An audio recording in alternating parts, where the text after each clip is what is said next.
goal isn't to live forever. The goal is to create something that will. Welcome to Perspective, a podcast for wedding creatives, where we sit down often with a special guest and talk about our many years of experience in the wedding industry so that you can learn from us and grow your wedding business. And who are we? Well, I'm Simon, and this is Greg, the office jester.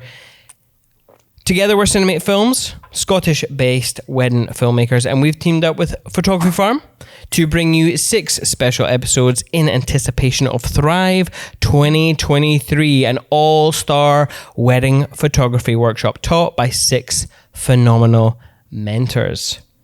This episode is, of course, sponsored by With Jack, but I'll get into that a little bit later in the show.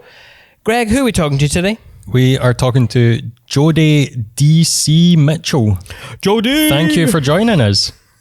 Hello. Thank you very much. I'm so sorry. I had to do the intro once, twice, 3 times a lady. But I'm clearly off my mind today. I'm so sorry, people. It's also 100 degrees in this room. But yes, thank you, Jodie, for bearing with me. Yeah, it's actually nice to speak to someone of the same caliber. And I'm sorry that you need to lower yourself to talking to this Greg. Let's cut to him and see his face. Look at him. Ugh. What's wrong with me? A man over there. What I like to call a lower tier individual with only 2 names. Not like us, Jodie, with our 4 names. We're way better than him. So, yeah. Sorry, Greg. However, Jodie, you are, as you say on your website, a crazy cat lady, a tea lover, and I'm an indie music obsessionist. So, what's your tea of choice, and what are you listening to right now? So, I am a classic English breakfast tea gal. Mm-hmm. Fairly boring, but it's a classic. I can't not have one in my hand at any given moment. And what I'm listening to at the moment is The Academic's new album. And also I'm still trying to learn to love Arctic Monkeys' album. I'm trying my hardest. Still trying? Is it? I'm still trying. I've got tickets to see them in July, June, but So you're a fan, but you just don't like the new album? Yeah. Right. Mm. See, I've just never really got into them. Never gave them time. Did you just not listen to time. music in the early 2000s? I think I kind of intentionally didn't listen to them because they were so popular. I was trying to be cool. Too much of a hit. And I failed miserably. Fair enough. I actually don't like them either. They're just not my flavor. Not my flavor band. But each to their own. Each to their own. I have a lovely gig when it comes. Yeah. So thank you. Strange people. Other than singing to your cat and trying to get into Arctic Monkeys, what else have you been up to recently? Well, I've had a bit of a break from weddings. I've had 7 weeks of no weddings, so I've just been laying down. It's been beautiful. Is this the first time you've actually had to sit up just to come onto the podcast? Sit up, put some makeup on, pretend I know how to socialise. Yeah. So is that the aftermath of a crazy 2022? Yeah, it was my first year as a full-time wedding photographer, and it was intense. So I think I did. For me, weirdly, it was autumn that was busiest for me rather than the summer. So September, October, November were all just absolutely rammed. So. Yeah, this has been my first chance to actually breathe. Yeah. Yeah. And this is a question that we always like to ask our guests. How are your bookings looking for? How are your bookings looking forward to this year, next year? Are they the same as usual, or have your clients or potential clients buying, schedules changed at all? So I am fully booked for this year. I've cut my weddings down a little bit. So I'm only doing 35. I say only. I'm doing 35 this year. Yeah. Having done 41 last year. Not doing that ever again. Woofed. Yeah. But I've got a few booked for 2024, but I'm happy to take that a little bit slower than like getting myself too booked too quickly. So yeah, I'm happy. Good. Yeah, that's what's good. most important. Yeah. So tell us a bit about your photography style. How would you describe it? So what I always say to my clients is I'm a sort of like sneak around, hide in a bush sort of photographer. Oh, you're a Greg. I don't know if that's a good thing. It is. It's a great thing. Yeah.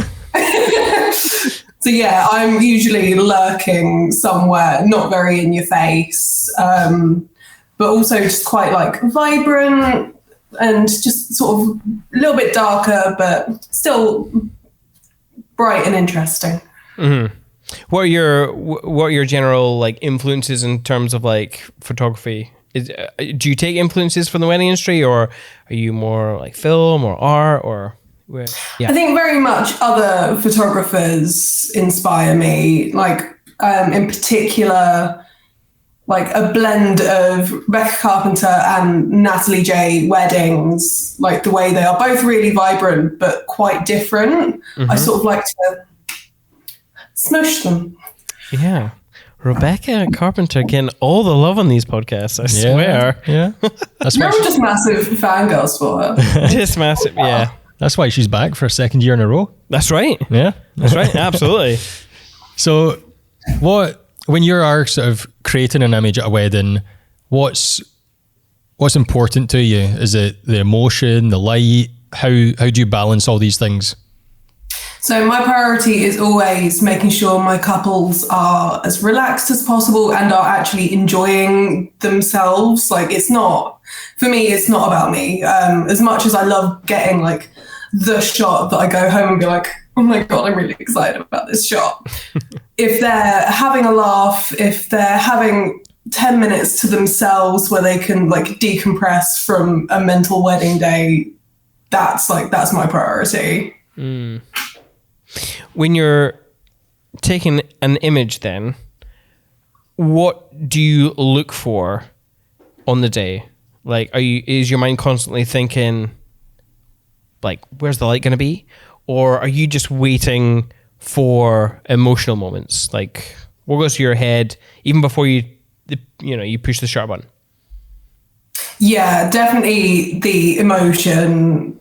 Like, as much as I love like getting the golden hour shot, it's not always possible, especially if you're doing like winter weddings where it's hammering it down, which was the last like 3-4 of my weddings last year. Oh, man. It's just getting them together and getting that real connection out of them. I don't think we really covered. You said last year was your first full year as a full time. Did you say? Yeah, went full time in March last year. Right. So had you been dabbling part time before that? How long have you been shooting for? So I decided that I would become a wedding photographer in 2020. So that went really well. It's all your fault. Really well. So I actually started shooting weddings in 2021. So worked alongside my full-time SEO job, just shooting weekends and not sleeping or eating or having fun. So then by the time March last year came around, I was pretty much fully booked for last year. And I was like, it's time to just quit my job so I can actually sleep. Yeah. Brilliant. So fairly new to the industry then. So what's your feelings on the wedding industry and wedding photography in particular? Oh, I just bloody love it, really. It's all just really, everyone's so like supportive and they're just cheerleaders for each other. I was quite nervous about going self-employed from working in an office for the last 6 years because I was suddenly like, oh my God, I'm going to be on my own all the time. Like it's going to be really lonely, but it's really not.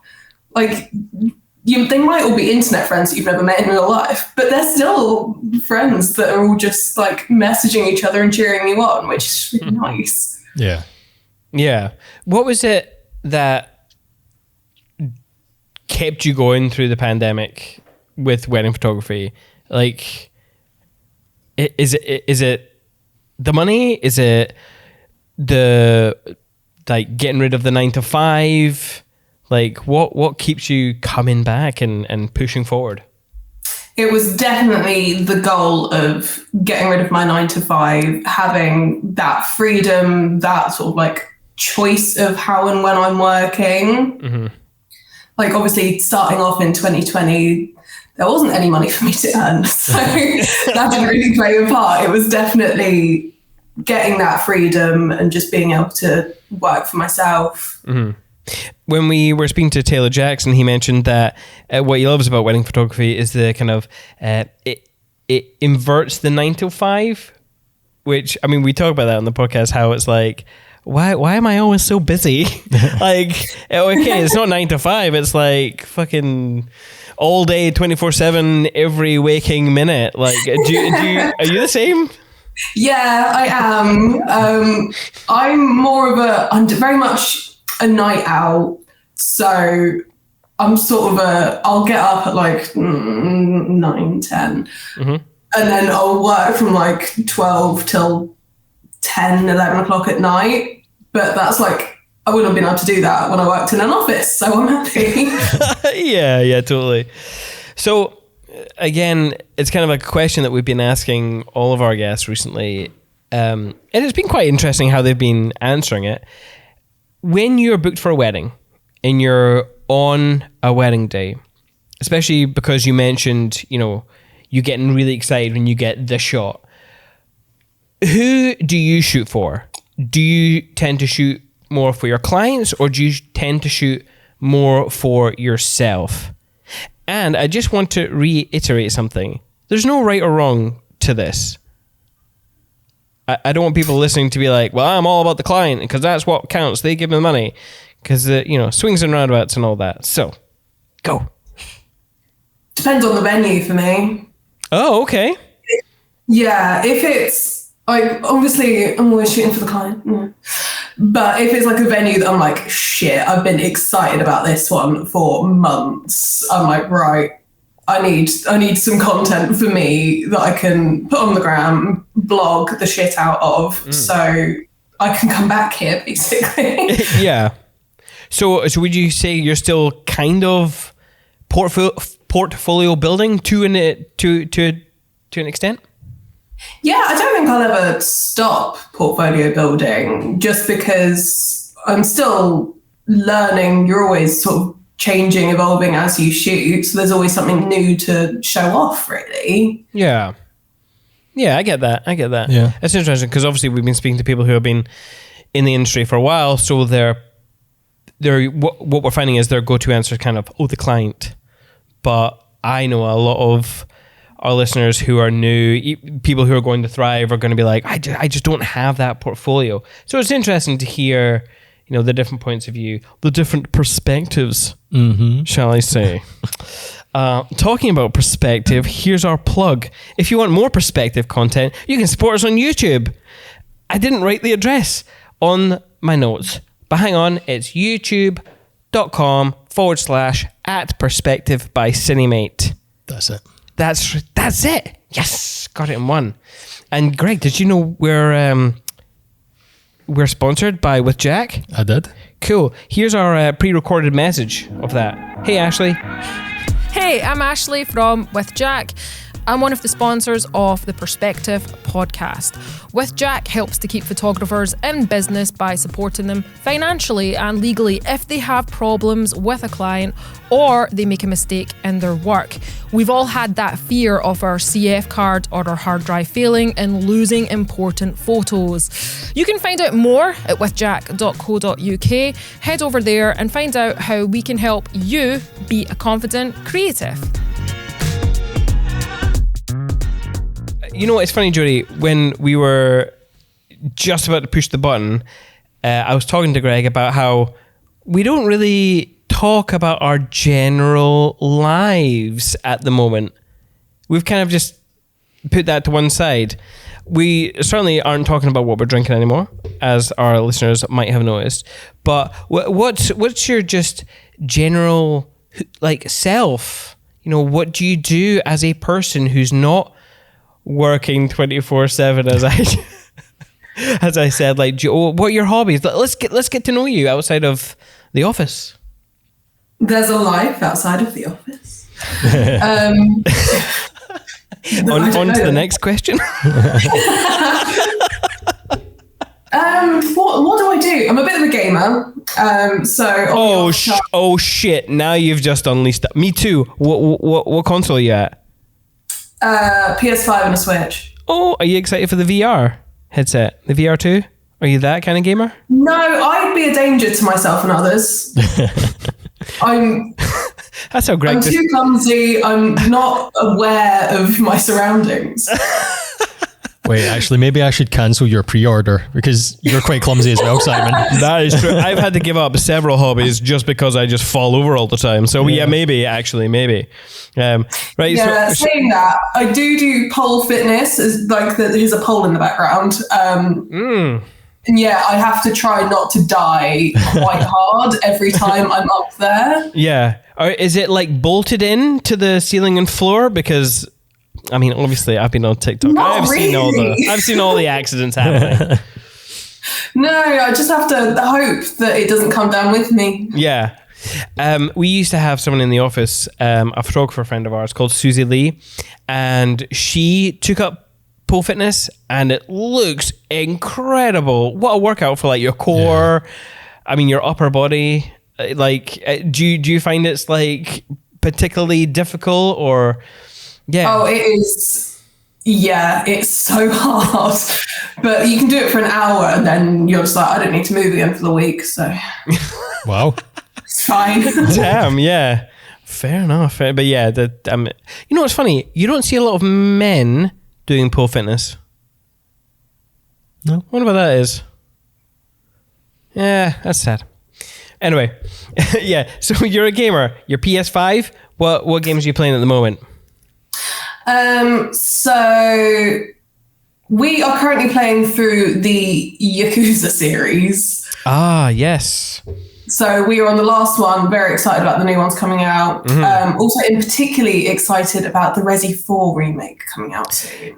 You know, I'm not a horror game fan, but they've been doing so well with the remakes for Resi Evil. I might actually pick this up because, yeah, they've been doing really well, so... Yeah, it's very camp, so I'm not sure how horror it is anyway. So I think you'll be right. Yeah, cool. Ah, yeah, good stuff. What have you been up to, Greg? That's another thing we don't really... We just talk to our guests. I don't talk to you. How are you doing, Greg? I'm good. I actually had quite an eventful weekend. Oh, did you? I had a child-free day and night in Edinburgh. You had a child-free day and night in Edinburgh? Yeah. With just yourself? No. Claire surprised me to a night out in Edinburgh. Oh, how nice, how romantic. Went whiskey tasting at Johnny Walker's. I'm sorry, you went what? Whiskey KKK. The effects of the whiskey are still lingering. Oh, whiskey tasting at Johnny Walker's. Uh-huh. And then we went to fancy dinner at Taste of Tattoo. Oh, yes. Uh-huh. I don't know it, but it sounds... We found a speakeasy bar where it looks like a barber's from the outside.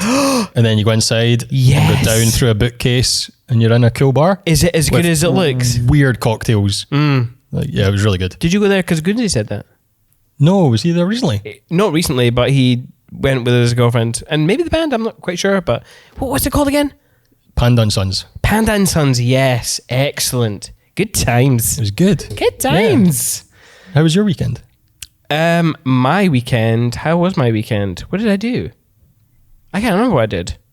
My head's been all into getting back to training again. So, I'm looking forward to the PlayStation VR 2 when it comes out. I got my money taken out on my account, which it's a hefty price to pay, but I'm excited about it. Anyway, I know Lisa Devlin's been like, guys, this is for Thrive. Just get back onto the topic. I'm sorry, Lisa, you're absolutely right.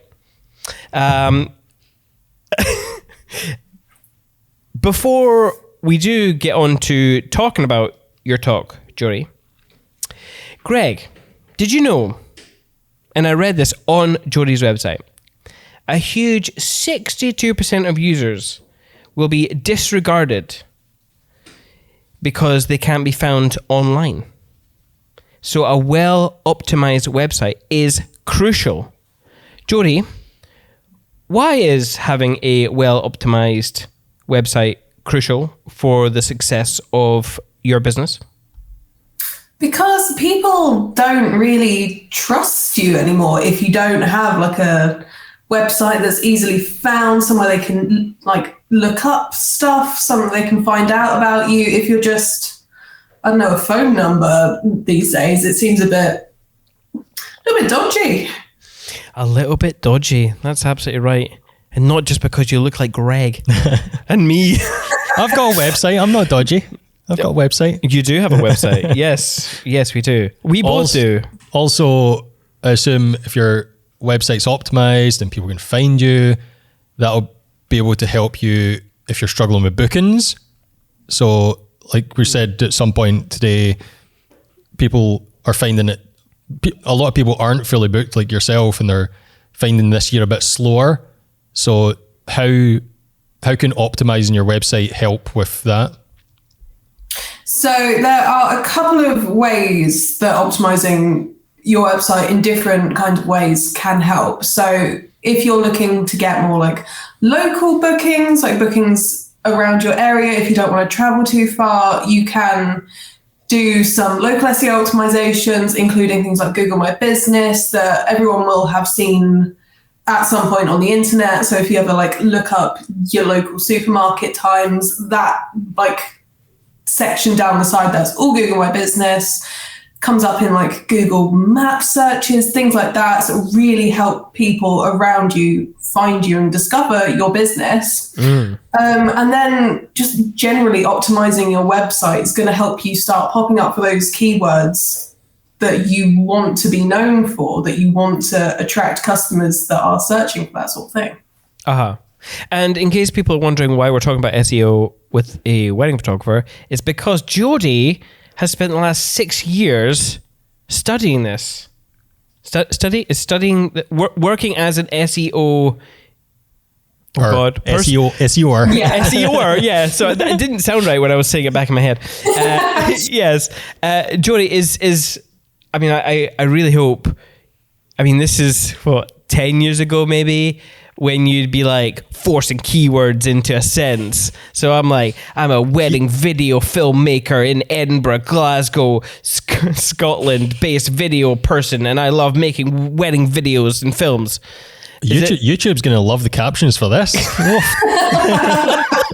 Is it still like that? Do people still do that? But people do still do it. Oh God, please. Well, is it a good thing to still do, or no? Right. Google, okay. Tell us, Google Jodie. will penalize you. Basically, it wants you to. It picked up on that quite quickly, that people were playing the system and just writing the same word over and over again. Some people used to put it in white on a white background and just fill up the background of their websites with words. And you wouldn't be able to see it, but Google would. So yeah, that's a massive no these days. Okay. They basically just want you to write for humans. Like they know, Google is smart enough to know now if you're writing to like appease the machines. So write for people, please. I actually had, I remember back when we were really starting to think about like making our website into more of a web. Do you remember this getting, I don't want to say the name of the photographer, but he came into the office and he had a look through the websites, and what he was basically doing was kind of what you just mentioned about the text in white right at the bottom of the website, same color as the background, I think, was it? Anyway, you do Barcelona and you'd create a site, a page on your website, and you'd fill it out with very similar text, couple of images, generic images, and then you would move on and you'd fill out all the metadata, and then you would do the next one for the next location you wanted to shoot. I want to shoot in Greece. So you do Greece, put Greece down there at the bottom of your website in white, same color as your background, fill out a very similar thing. Like, is that the thing that you would get penalized for now? Like kind of making like I described, your website into like this web. Does that work? I have told so many people off for this now. Oh, I didn't know it was a thing. So yeah, it's a very outdated way of doing things. It's different if you're making it into like a really helpful, in-depth guide about like a certain location where you've shot before and you know all the best places to do this or whatever. But if you're just saying Berkshire wedding photographer and then listing out like all the different towns in Berkshire with links to different things, it's just, no, please don't do it. Yeah. Could people still do that with the like pretending they were knowledgeable? Like say I knew a travel blogger. Could I just and I'm not saying to do this, and I've never done this. Don't do this, please. I would go to a travel blogger's website. I'd be like, oh yeah, this is very helpful. Blah, blah, blah, blah. I'll put some photography related stuff in it. I'll copy the text. I'll put it in my website, and it'll be like I've written a helpful blog for, say, Greece or wherever. Like, is that well? One, other than the copyright, morally, is that wrong. Bad? Yes, morally, is that no? Morally, it is bad, but is that bad for your website? Plagiarism is bad, kids. Yes, but yeah, there's duplicate content is also a bad thing. So Google just wants everything to be as unique as possible. So don't copy people. But you could just copy and throw it through an AI processor, right? Oh God, people, don't do this, please. I know I'm giving people ideas. I know. I know I am. I'm sorry. I'm a bad influence. Don't do drugs and don't plagiarize, please.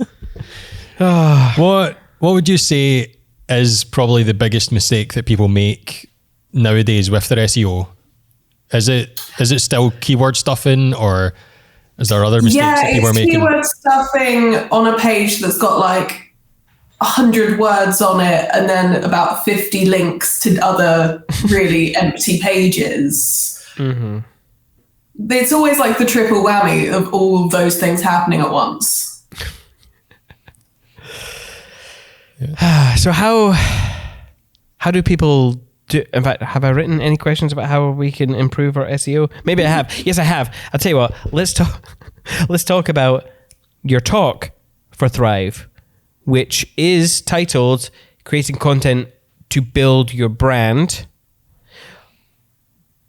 I suppose the question would be, why is creating content important for a brand?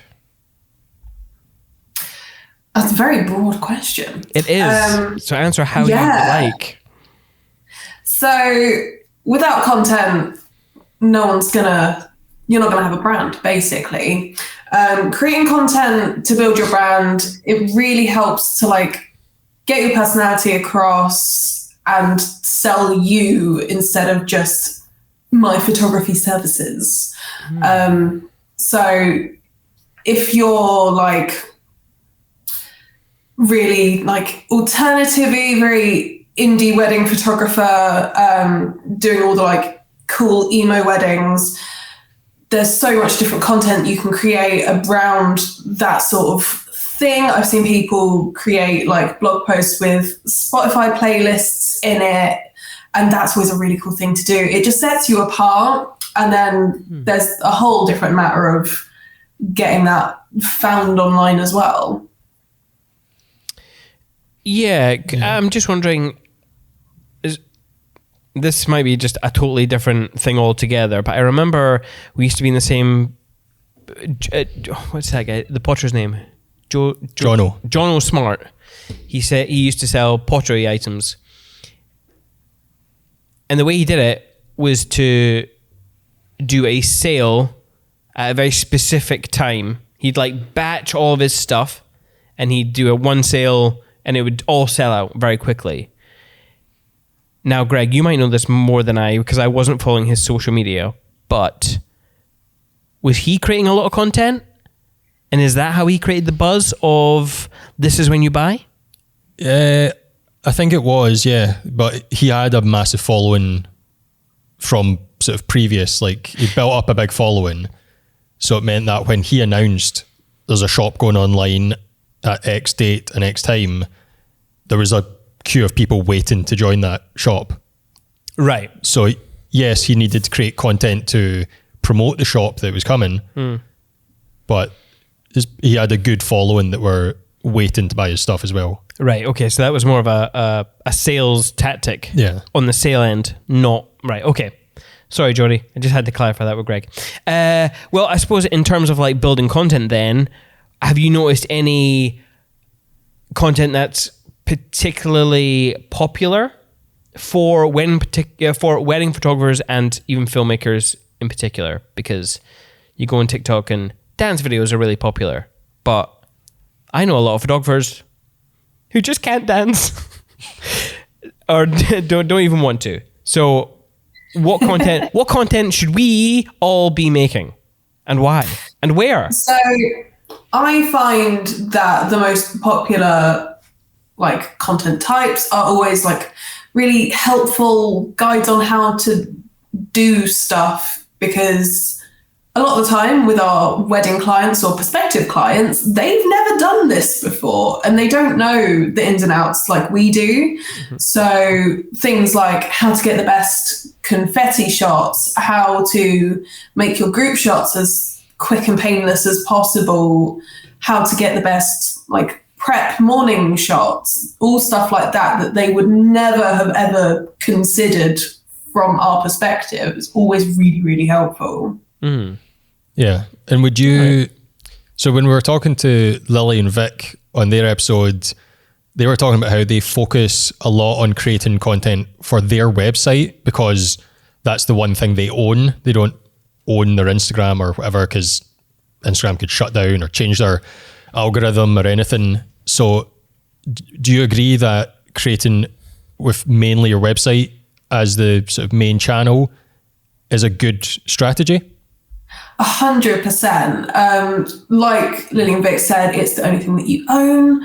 And it's such like a longer term strategy. It's longer form content. So if you create blog posts or like written content, you can then so easily repurpose that later down the line for your Instagram carousels, your reels, your TikToks, all of that. It can all be taken from that one piece that's always going to be there. And does the content that we make, should that be a focus for us with regards to the SEO workflow that we should all have? Like, you know, with like you create content and then you enter the metadata into images or things like that. Does that help us push our brand? Yeah, if you're going to do it properly. So there's basically where it's been ingrained into my mind. I've always got this like mental checklist when I'm creating online content. So things like SEO title, meta description, H1s, all your other H tags, alt text for images, and well-optimized images are so important, especially with photographers or videographers. It's so important, just because Google image search exists as well as normal search. So if you can get your images ranking, more eyes, and that's the goal, really. Mm-hmm. There's a couple of like tools out there. So for people that are on WordPress, there's Yoast that I know so many people love, which I use as well, just as like a visual checklist to make sure I'm ticking everything off as I go. So yeah, things like that are really, really helpful when you're writing. Yeah. So everybody should just be writing all those things down, that checklist that you just said, and ticking them all off as well. But if they're not going to do all of that because it seems too intimidating, what's one thing that people can do to start implementing like more SEO into their actual workflow? What would the first step be?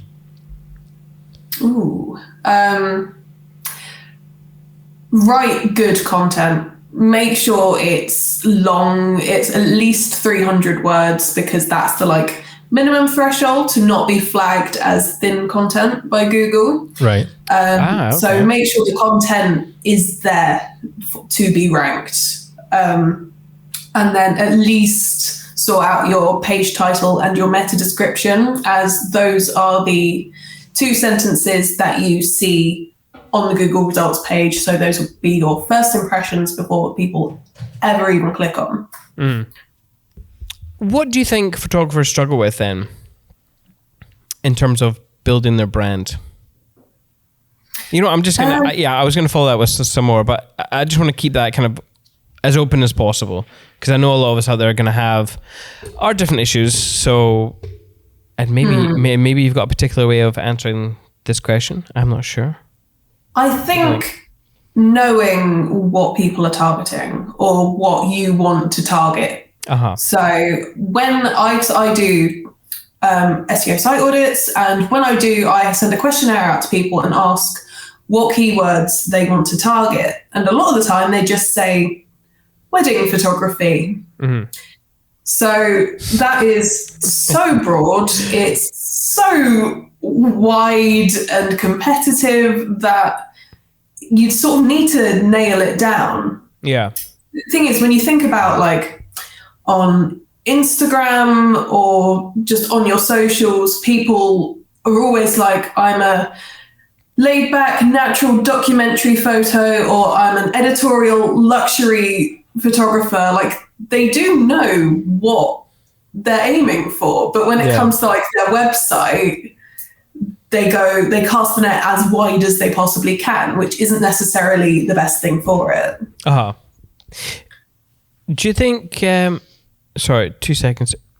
Did you have a look at what that flashing red record button means, Greg? I can't find a definitive answer. It might mean that the drive's starting to fill up, or that there's been a dropped frame, which might have stopped it recording. Which might have stopped it recording? Well, that's terrible. I was trying to do this discreetly, so... I know. Sorry, Jodie. We've not encountered the flashing red record sign, but it's never good when buttons start flashing at you. Yeah. I'm going to keep talking so that Greg can do a little bit of research on this flashing red light. Let's hope it's still recording, though. That would be good, right, Greg? Mm-hmm. Yeah. At least you'll have the audio version of it. Yeah, so I came across this little tip for people who are like struggling with what kind of content to create. You know, because it's like, there's just so much content you can create. And a little tip that I found, I can't remember where I found it. I came across it the other day. It was to Google something similar like, what do I look for in a wedding photographer, right? Something random into Google. And then you just scroll down, and then you get to a section of Google where it says people also ask, and there's a whole array of questions that people commonly don't know the answer to. Well, there, if you're struggling with content, education for your potential clients, you've got a whole array of questions there that you can make videos and answer. And I just thought, never really thought about it before. And maybe our listeners have thought about that before, maybe. But I hadn't. So if you hadn't either, that's quite cool. And I'm only saying that because Greg and I are really starting to think about, you know, obviously we've got this brand new studio. How do we implement creating more content using said studio so that we're not wasting money and all that kind of stuff? So I don't know. Have you ever done that, Jodie, before? Like, yeah, you have? Such a good tip. Yeah. So where did it come? Where did I hear it? Has it been? I don't know. It's something I've done for years. It's something like all SEO is. It's our like little secret weapon where we're like, oh, what do we do now? I'm giving away all your secrets. Sorry. I know. Stop exposing us. Sorry. We're meant to be the experts. It's all a secret.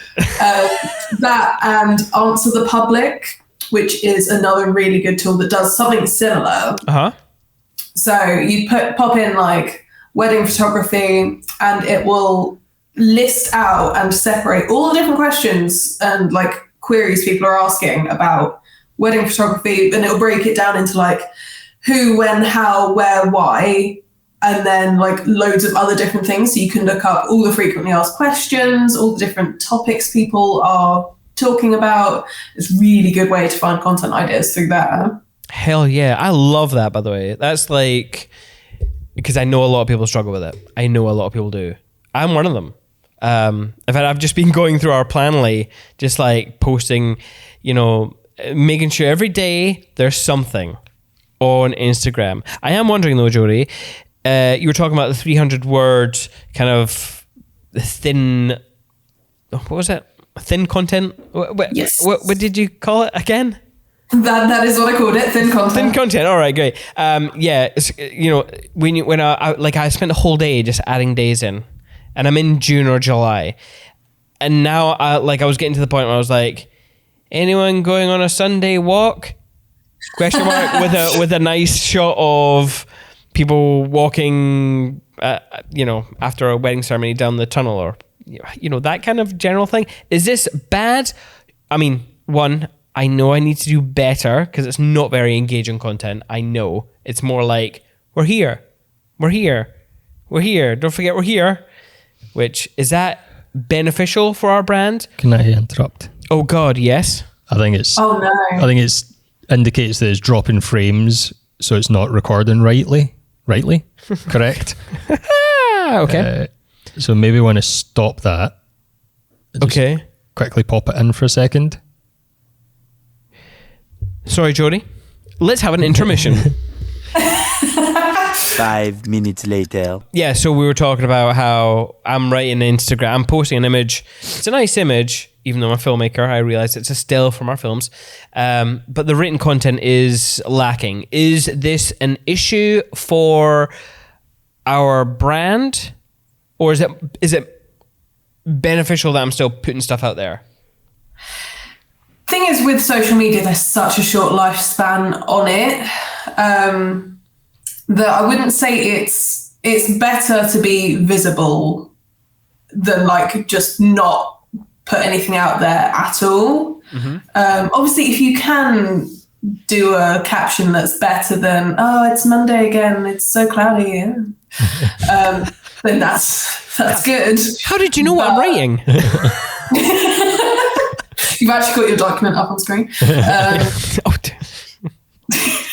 Then yeah, if you can do better, please try. Mm-hmm. But with social media, there's such a short lifespan that I think visibility is most important. Yeah, okay. Well, that's good to know. Obviously, I would put more effort into website content, like blogs or whatever. And then from the blogs I had written, I would probably do extra, more meaningful content. But obviously right now I'm just want to make sure that there's at least something every day. And then from that, I can add on stuff. Because obviously we've got social media stuff from the podcast, little inserts, things like that. But that's good. Does so we were talking to Lily Red again about ideal clients. Knowing who you serve is important. Knowing that information, moving forward in the content that you make. 100%. Like I said earlier, there's casting the net wide, and it's just not. It's not realistic in terms of what's going to get you found online, because you type in wedding photographer or wedding photographer UK, and the amount of results you're going to get is millions. So by knowing who you want to target and what those people are searching in order to find their photographer or videographer, that's going to narrow it down so much that there's going to be less people targeting the same keywords, and you're going to have a better chance of creeping up in the results. Mm-hmm. Yeah. Yeah. And I just want to congratulate Emma Jane Photography for being number one when I Googled wedding photographer UK. I just want to say that. But that's also quite... Is that... Google personalizes the search slightly to yourself, does it not? Am I right in saying that? Oh, does it? It can do with location and stuff, yeah. Right. Oh, yeah. Okay. So we're talking about creating content, and as wedding photographers and filmmakers, we're obviously spoiled for choice with the amount of images and hopefully good quality images you've got to share. So we all have loads of content, but is it also important to show yourself, like create your own content of your own face and put that out there? Does that help with your brand? Oh dear God. You are your brand. Yeah, definitely. You'll always see with like social media that you get so much more engagement when you post a picture of yourself than like one of your favorite images, which is always really quite hurtful. But it does work. It tells people, it shows people who you are, what they're going to get on the day that you're like third wheeling them for 10 hours. So it'd be nice to know who you are, especially when it's getting to know you a bit better because they want to like you. That's always helpful. So yeah, getting your personality across so your customers can be like, oh, we've got this, that, and the other in common. They're really funny. We'll get along really well. Yeah. Is it still possible to create a faceless brand nowadays? I remember, in fact, Greg, you might remember Tim from Valari. Yeah. Years ago, he created a brand, and as part of his exit strategy, he would obviously take all of his images off his website. And by the way, this is before TikTok. This is before a lot of things. This was like 10 years ago, maybe less than that. Could be, but yeah. almost 10 years ago. So the world has clearly changed. But yeah, I always thought that was interesting with the idea of, well, you're going to be leaving. Well, his idea was he was going to sell the brand. So he wanted to remove himself off of it. And so it would become this Valari faceless thing. And then he would be able to sell it. Can you still do that nowadays? And do you think that's, I mean, obviously that's an exit strategy, but could you do that with a whole brand? I think you would have a harder time these days because people want that face-to-face connection where like all we see these days is people like scrolling through reels of TikTok of, like you say, people dancing and pointing at words that aren't actually there. So I think it's going to be so much harder and almost a little bit more like corporate. Like it could, like you could be absolutely anyone. You could be a whole team of 100 people. People aren't really going to know what it is that you're getting. Yeah. Is that the trust aspect to having a brand that you were talking about earlier?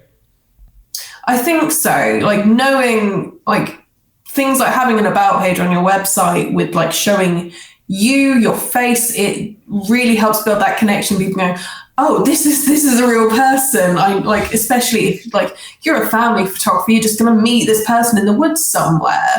You kind of want to know what they look like to make sure they're a real person. Yeah, it's like when you're selling something in Gumtree and you go to meet the person at the front door, you're like, are you the person that's here to buy this? I don't know who you look like.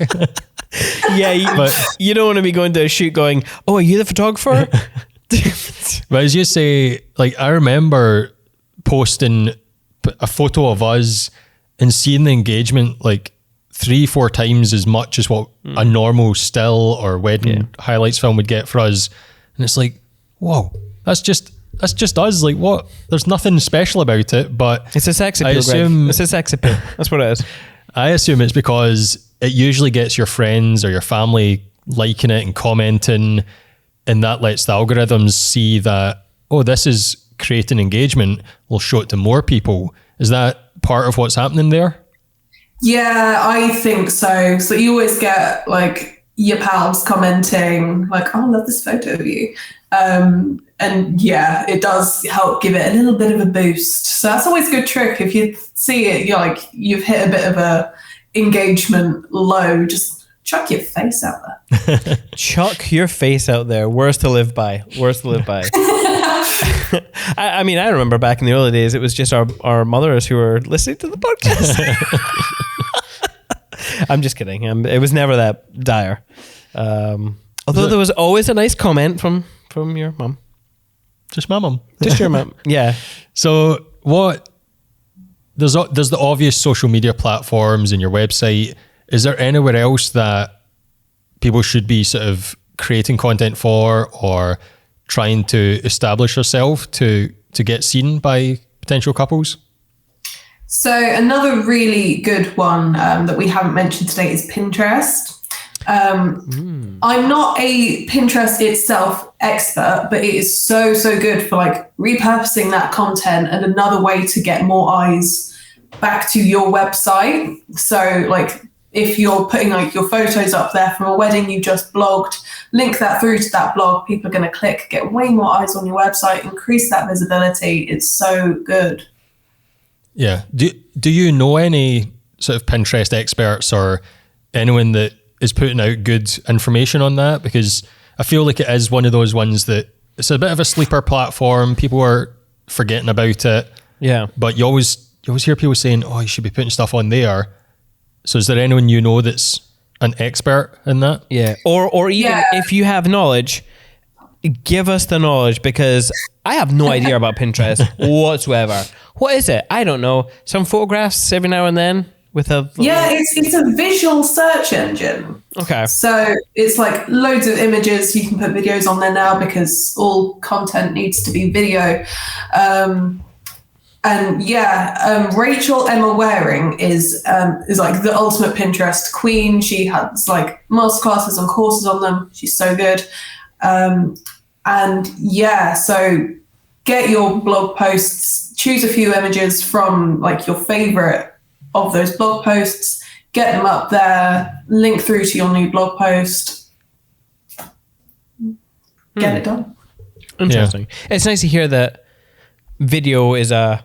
Oh, sorry, I've just cut to Greg scratching his face. Sorry, it's interesting to hear that video is now becoming better on Pinterest, because I remember like that was just not a thing. Yeah, so it's nice. That's the main reason why we've sort of ignored it. It's not just laziness. Oh, that's cool. That's cool. Yeah, when I say videos, I do mean like short form videos, like Reels, TikToks, all of those like day in the life sort of how-to things. Yeah. We're not going to be posting the whole podcast episode 1.5 to 2 hours long on Pinterest. Although maybe we could. Have platforms ever just changed their like how they are, like what they are? Like, I don't know, I'm trying to think of like something that was like, well, I suppose Instagram used to be just photos, and then suddenly they're now pushing out the video content. So maybe that's similar. Sorry. Yeah, Instagram has been through a journey. Yeah. Okay. Yeah. Maybe can you force a change? Because that's more Instagram, like telling you what you can put up there. But would an audience be able to like force a change? What do you think, Greg? You'd need all the big players on the platform to change. Like YouTube sort of varies. It starts to go to, we're going to start pushing out long form content. And then all of a sudden it's like, we're going to start pushing this stuff. So it goes in waves, I think. Yeah, basically when they were like, we're going to start pushing out long form content. And then we're like, yes, cool. We've got a long form content, long form podcast. Let's put it on. And suddenly they see us coming and they change. Fun times. Do you think people should still be posting on like TikTok, Instagram, Facebook, all that kind of good stuff, Jodie? Is that still viable? Yeah, I think Facebook, unless you've got like a really engaged audience, I think Facebook pages these days have sort of died a bit of a death. Unless you're like paying for like that exposure, you're probably not going to see much out of that. I know personally for me, it's always people that I seem to have gone to school with that they're like, hello, I haven't spoken to you in like 15 years. Can you shoot my wedding? And I'm like, no. Brutal. But my personal opinion mantra is do what you can do consistently. I know there's so much like you need to be doing TikTok, Reels, carousels, like blog posts, really informative stuff, and write blog posts and do pins of everything. But like it's so not sustainable. So like find what feels good for you and do it consistently. Don't try and put the pressure on yourself to do everything all at once, because it's not going to happen. Yeah. Do you ever like post personal content out as part of your brand, because it's obviously showing you're a real person, the trust factor? Like, do you ever go like, I'm going to put a pole fitness thing up and see what that does for your brand? Do you ever do that? Or is that too mixed?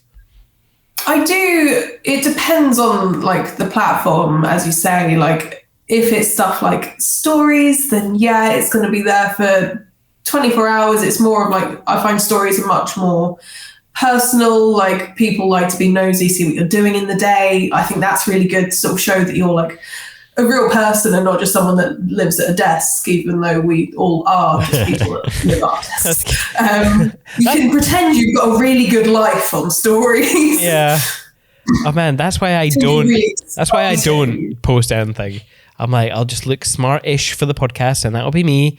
And then I'm just in my leggings and gym gear most of the time. Disappointing. Yeah, so it's really good if you've got a really exciting life. But then I tend to not do it so much for, like, I don't ever do it on like my website or my blog, because in my head that's like a long-term strategy thing, and I'm not really going to get anything out of creating a really in-depth blog post about what I do on the weekends. Occasionally on the grid if it's something nice, I guess. But yeah, I mostly stick to like the really short, like quick stuff. Mm-hmm. So I guess, because I know so many of us struggle with content creation, what sort of content is good for your website, say? Like, what do you think people need to work on in terms of content for your website? What's good? All the informative how-tos, anything, all the questions that people ask you. Like, I get loads of questions from my clients who like DM me about like, what confetti should I get? Like, how much should I get? All that sort of questions. What do you need from us for like the group shots? And all of that is such good content that you can create, because it's stuff that people are asking you. And if it also saves loads of time in the long run, because when they're like asking you questions at 11 o'clock on a Sunday, to be like, here's a blog post, read it. So that's always really nice. So yeah, just answer the questions that people are asking you. And again, if you're fairly new in the industry and people aren't asking you those sort of questions yet, head to the people also ask. And yeah. Mm-hmm. Yeah, that's interesting. I'm going to address some of the filmmakers who listen to the podcast. Because I've thought about this. Like, there is an order in which potential clients or clients book suppliers, and usually filmmakers right at the end. So when we are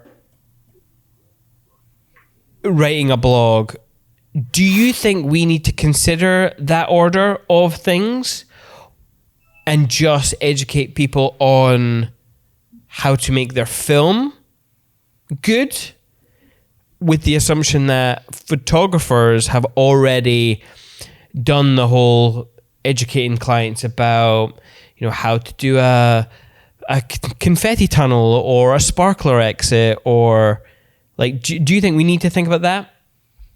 I think so. I think any opportunity that you can get yourself found online, whether it's ranking for these sort of queries or showing off like your expertise, is always a brilliant opportunity. Yeah. Okay. I'm not sure that's a fair question though, because and if you generalize, then yes, maybe sometimes videographers are later in the booking stage, but we get booked for some weddings a couple of years in advance and before photographer. Or if you're thinking about an elopement, we get booked before they've chosen a spot or anything. So, but I wouldn't say it's commonplace for us to be booked first. Yeah. I mean, it's certainly getting there, which is nice. But yeah, if you're talking about elopements, then write blog posts about where to elope in Scotland, because the potential couple will stumble across that, go, oh, this filmmaker must be an expert in that. And then all of a sudden, they'll book you. As easy as that. 100%. As easy as that. Nice. Yeah, but don't leave content for other people to take charge on. Don't ever think like, oh, someone else will be more of an expert at that, so I'll leave for them to create that content, because then that's so many clicks, impressions that you're missing out on. Like, don't. You are the expert in what you know, so. Yeah. Yes, and yes, absolutely. Absolutely. So after listening to this episode, should everyone just sit down and write down 100 ideas for blog posts? Like how do you plan out like what to write and when? So as Google is a bit of a slow burner, and it can take 6 weeks, couple of months to start seeing pages ranking, start getting those clicks and impressions. Think about the seasonality of what you want to write. So if you're talking about winter wedding tips, I did like a Valentine's Day photo shoot and things like that, write them and publish them a good 3 months before. Like they're like peak seasonality. Give it the chance to start ranking. So when you're writing all your topics, think about when they'd be most relevant throughout the year. Oh, interesting. What happens if you say the Valentine's Day shoot? Say you did a shoot and you wrote a blog that was a few weeks before you've even had the images to post. Like what kind of visual images would you say to a newcomer to use for writing this kind of content? Have I said content too many times? I'm not sure. do you know what I mean? Like, yeah, for the people who don't have the visual content with the words, and you need to create a blog post, a month or two down earlier, what kind of visual, like how they do it if it's like their first year or whatever? So I always say just go out and make the content that you want to promote. So I wanted some Valentine's Day photos. So I was a part of a Valentine's Day styled shoot that happened in like July. So it was well in advance. Yeah, creating the content that you want to be able to push out, that you want to be able to show off, to attract that sort of thing is like the first step before you even start writing the post. Because if you want to start showing off all of that stuff to write about it, you kind of have to have the content. So I'd say content first. Yeah, that's cool. Do you do that with a lot of shoots? Like, and now people are like, oh my God, someone's editing the next year's Marks and Spencer's Christmas ad already. Oh my God. You start thinking about that gets really insane. Should we be doing that for like Christmas? Should we be doing that for Valentine's Day? Obviously, you mentioned. What other special days are there? I don't know. You know what I mean? I think, again, it depends on the sort of thing it depends on the content you want to make out of your content. So if you want the pictures for Instagram, for things like that, much more immediate, like that instant gratification, then that's fine. You can do it whenever you can get the edits done by, but you may have missed the boat in terms of getting that content ranking for next Christmas if you're doing that Christmas shoot. Yeah. Writing a blog about Christmas weddings the week before Christmas, you're not going to see the same results than you would if you published it October. Yeah. Okay, that's cool. That's cool. Yeah. So then let's talk about the kind of software or apps that someone might use. Do you have a list of apps that are going to help people? Well, did we mention planning? Apps for planning? Did we mention that? I can't remember, Greg. I don't think we've talked about planning. You mentioned Yoast at some point. Yoast, yeah. So anything that can help, software or apps that can help us create more content, publish the content. Like what are your go-to, what's your go-to workflow from planning to, right through to publishing for content? Planning, you figure out what you want to even talk about. So again, that's things like people also ask, answer the public, those sort of topic finding things. And then it's looking up your keywords, because without knowing what keywords you're targeting, you're not really going to be targeting anything. So there are loads of different keyword research tools out there. My personal favorite is Google Keyword Planner, because that comes straight from the source. There's not going to be any messing around there. But there are loads of other ones. Ahrefs have one, things like SEMrush, loads of keyword research tools out there. So just have a research, have a play, see what you like. Very cool. Then when it comes to writing, I just write it and then optimize it as I go using things like Yoast, but there'll be loads of different like similar tools depending on what website platform you are, because obviously Yoast is for WordPress.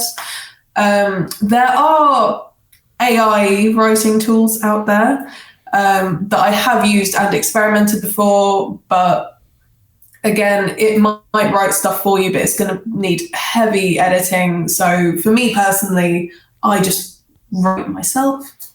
And then there are a few like image optimization tools out there, which again, we're going to have huge files typically because we're professionals.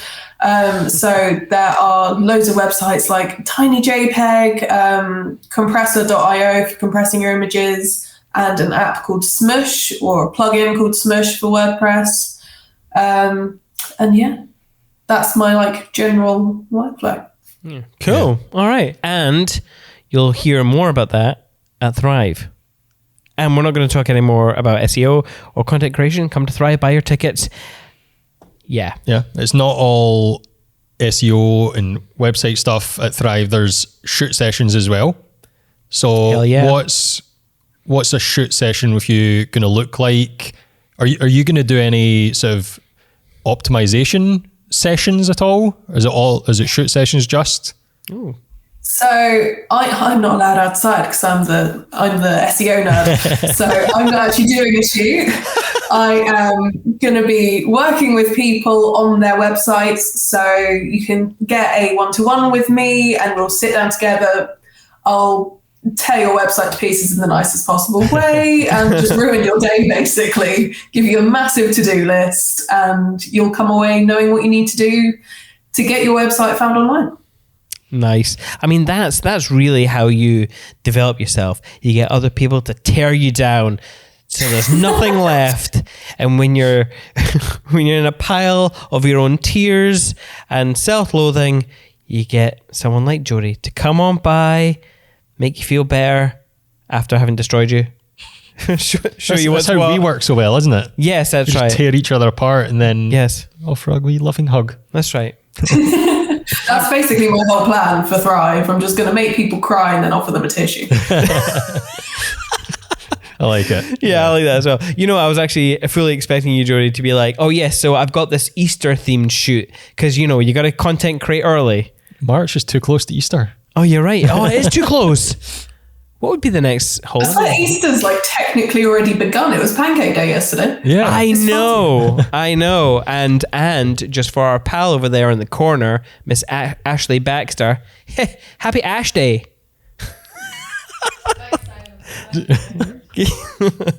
That's right, people. We're back to the days where we just randomly call out our friends who are in the office because they're there and we're not stuck in a little booth. So, in starting to wrap up, we've got a few questions that we always ask. What's in your kit bag for 2023? Ooh, so I am at the moment Canon 5D Mark IV Gal, but I am toying with the idea of finally jumping on the mirrorless boat and getting an R6. Right. Woof, woof, woof. Yeah, cool. Yeah, so I'm currently like, there's one in my basket at the moment, and I'm just like willing myself to press that button and finally make that leap into the modern day. Oh, do it. Why not? And would you be overhauling everything? Would it be a whole new set of RF lenses? No, I think I'd have to just get the adapter and dip my toe in and see how I feel before, there's too much change and I just start like hyperventilating and crying. I think that's fair enough, and it's probably safer on your bank balance as well, because those RF lenses are very expensive. Oh, I love this job. Everything's just really expensive. Yeah. From what I've heard though, using the adapter on the mirrorless camera, some people say it almost gives their EF lenses a new lease of life, and they're like better than they were before. That's interesting. Yeah. So Jodie, EF adapter could be the way forward. I'll let you know. We're just trying to make her hit that buy button. Bye. Do it live on the podcast. Do it live on the podcast. Oh, amazing. So also, one of the other questions we like to ask is, have you any book recommendations? Either could be photography book, or if you've got any SEO type books that are good, or just whatever you're reading. What would you recommend for people? So I'm a bit of like a boring business and like workflowy kind of girl. So at the moment I'm listening to Atomic Habits. I can't remember who it's by though, but I know that James loads Clear? of people are like, I think it's James Clear. yeah. I think loads of people are like, oh my God, it'll change your life. And it's all right. And what have I read? Working Hard, Hardly Working, which for someone that doesn't really have a work-life balance, it's really nice to sort of see what I should be doing. Yeah. I just Googled Atomic Habits, Greg, and you're absolutely right. James Clear, well done. You win a point. Well done. Thank you. Yeah, well done. I really enjoyed that book. I think when I first read it, I was like, right, I'm going to really implement some of this stuff. And I did, but I'm not sure if I'm still implementing it. Or if I am, it's subconscious. Those habits aren't very atomic. Yeah. What does Atomic Habits actually mean? Like deep down habits that you can't let go of? Really like tiny habits. Like tiny... Because they're like atomic size. I mean, tiny habits. What you mean, it's creating little habits that all compound and build up to have a better impact. And I need an example, people. Throw an example at me. Keeping your phone away from your bed, so when your alarm goes off in the morning, you actually get out of bed and don't just like snooze. Yeah. Okay. So you're already stood up. You might as well go do your life. Yeah. Don't just snooze. That's right. Like habit stacking. All right. Habit stacking. Yeah. All right. Cool. Is this? Is there a quote in there about what's the difference between a successful person and a not successful person? It's the person who implements tiny changes. You know what I mean? Probably. All right. Yeah.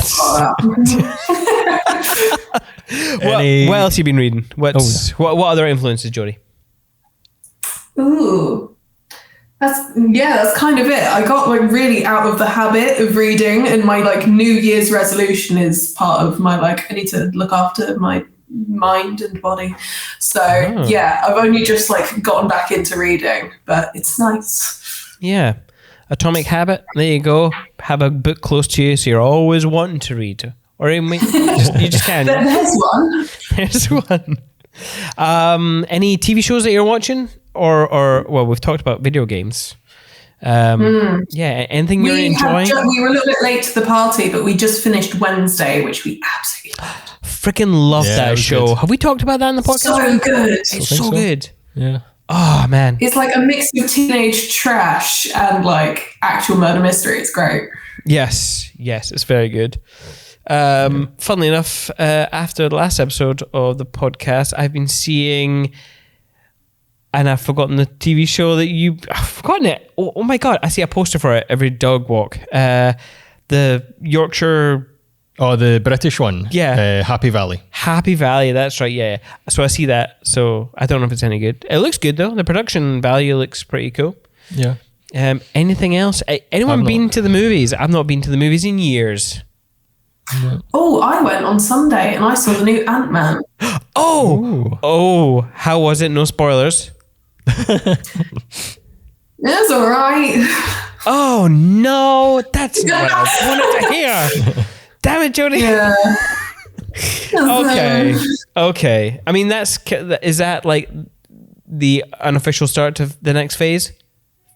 Yeah. Okay. I think I'm just a bit Marvel fatigued after everything.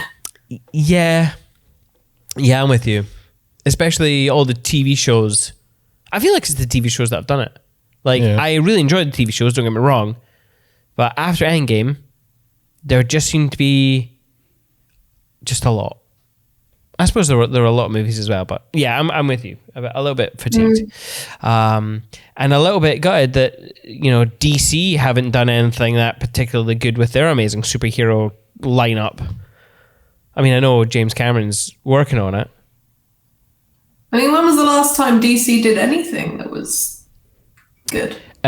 Well, good. Oh, Jesus. Oh, yeah. Okay. Well, there was that moment at the end. Oh, no, I can't say. Can I spoil it? Black Adam? Can I? No, I won't spoil it. I won't spoil Black Adam. But obviously we know that they're not reusing Henry Cavill as Superman. That was the last really offensive thing to me. I was like, right, that's it. You're done. Nope, no more.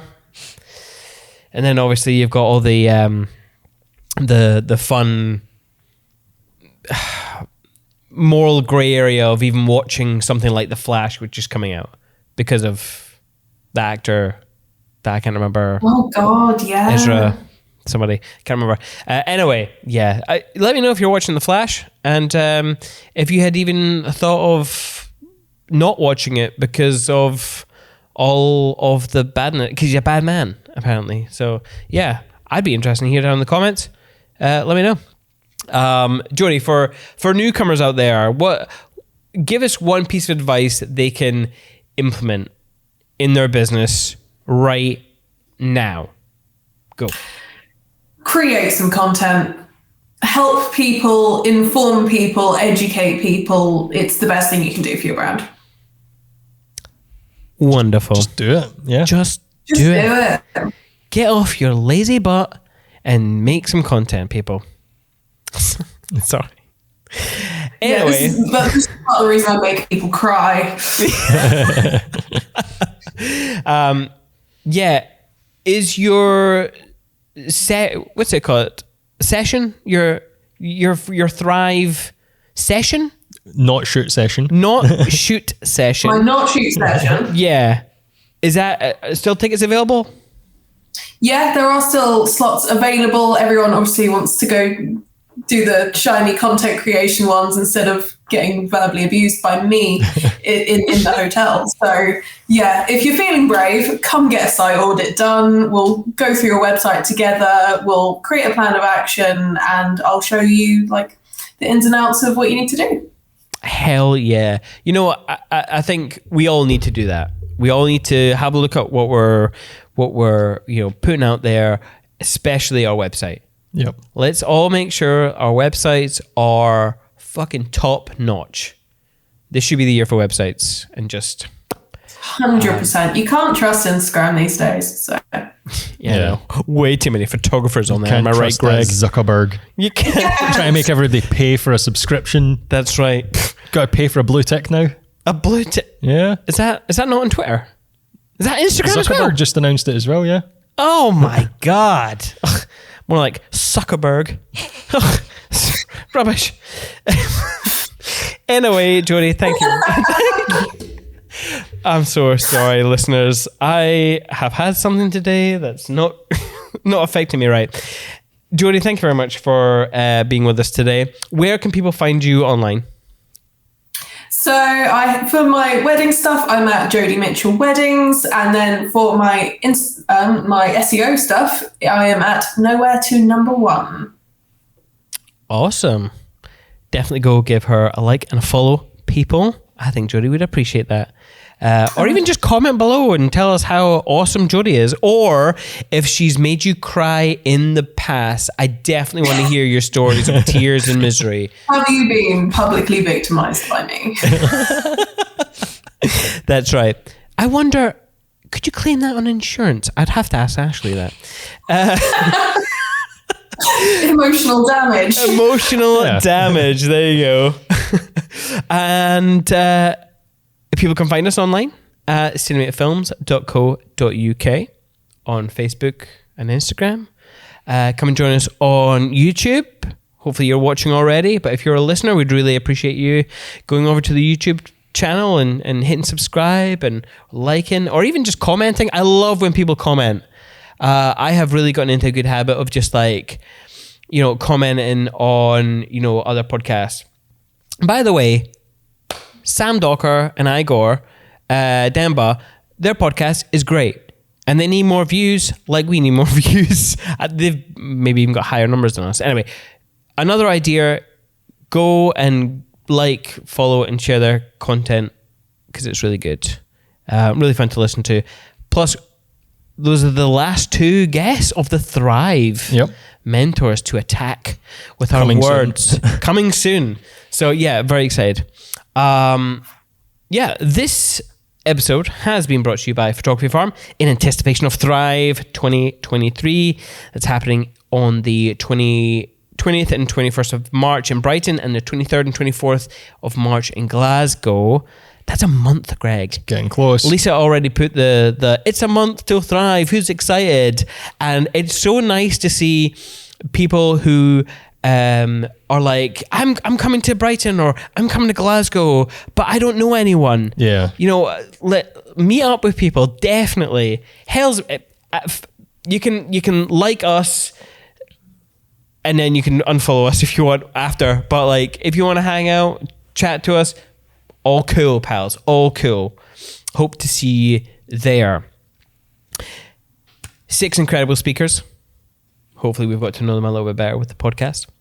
Shoot sessions so you can see your heroes in action. Not Jodie, but she's a keyboard hero.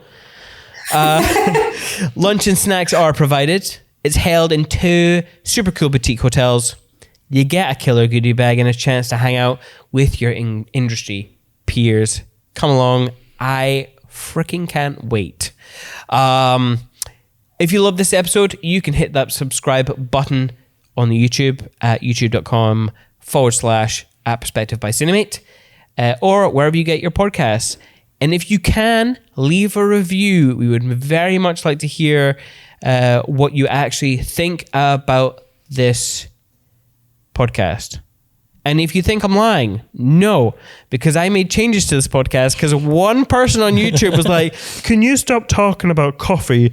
It's really boring. So now we don't talk about coffee. Now we need everybody to leave reviews saying, bring back the coffee. I don't think anyone cares about what we're drinking, but it was lovely. Good coffee cartel Brazilian today. Anyway. That one person's going to come back now and be like, I told you to stop. Yes. Hey, leave a review, please. Or just let us know. Engage in the comments. We love it. However, in the meantime, enjoy your Thrive.